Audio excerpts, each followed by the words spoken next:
Le groupe alternatif d'Île-de-France est arrivé à la maison porteuse de Cherbourg-Octeville. Nous rencontrés le mardi 3 juillet à 16 heures. Nous les avons accueillis, puis nous avons fait des jeux pour faire connaissance.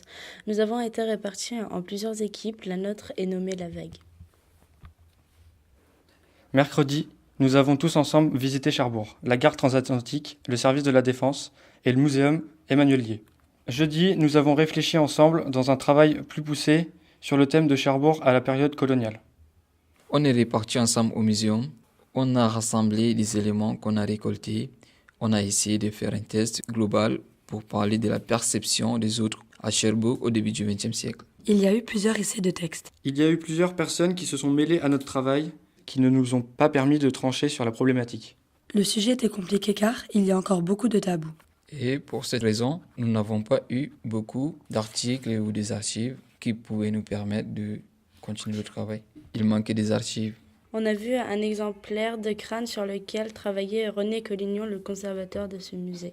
On a aussi travaillé sur les villages noirs en se basant sur l'exposition universelle qui s'est déroulée en 1905 à Cherbourg, à la place actuelle appelée la Divette. Mais on n'a pas eu assez d'informations pour pouvoir continuer.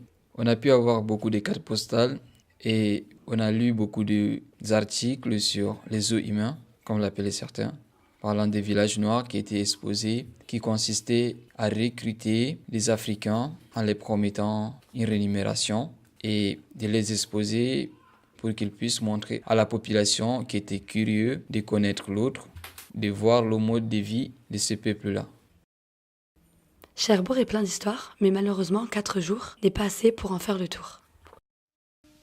Quand je suis sur le rivage, mi tranquille et tout comme je pense à ceux qui sont en viage au loin sur la mer, en viage au loin, en viage au loin.